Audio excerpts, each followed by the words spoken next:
Bakit delikado ang pag-re-upload o pagnanakaw ng content ng iba? Pag-uusapan natin ang isa sa pinaka-mahalagang topic lalo na para sa mga content creators, ang pag-re-upload o pagnanakaw ng content ng iba. Kung isa ka sa gumagawa nito o may kakilala ka, pakinggan mo to ng mabuti dahil malaki ang consequences nito. Una, ano ba ang content stealing? Kapag sinabi nating content stealing, ito yung re-upload mo ang video ng iba sa page mo. Reposting mo without permission. Pagkat, pag-edit o paglagay ng sarili mong watermark yung gawa ng iba. Pati paggamit ng audio, image or script ng hindi mo pag-aari. Hindi porket nasa internet, pwede mo nang kunin. May copyright pa rin yan.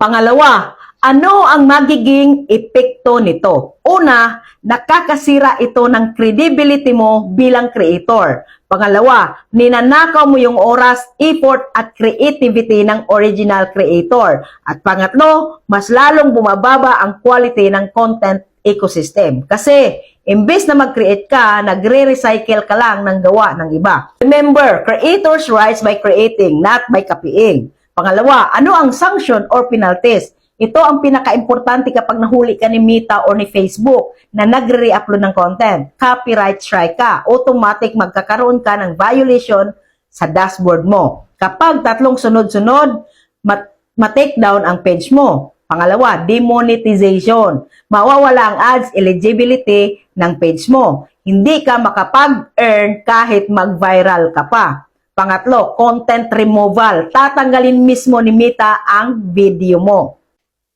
At minsan, pati ibang content mo, isasama sa review. Pang-apat, restricted reach. Liliit ang views ng buong page mo for weeks or even months. Hindi ka ipopush ng algorithm dahil considered ka as high risk. Pang-lima, permanent page ban. Kung grabe ang pattern ng pagnanakaw mo ng content, pwede kang i-ban permanently.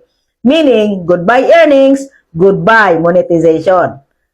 Ano ang dapat gawin? Simple lang, mag-create ka ng own content. Kung gagamit ka ng materials ng iba, ask permission.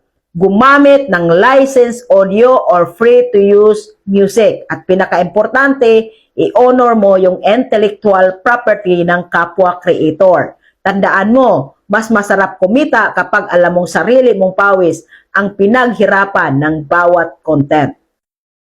So ayan, creators, huwag tayong kukuha ng hindi atin. Hindi lang siya unethical, delikado siya sa page mo, sa monetization mo at sa pangalan mo. If gusto mo pang matuto ng proper content creation, algorithm tips at monetization insight, follow and share this video.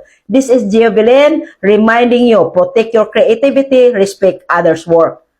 Natulungan ba kita? Like, follow and share.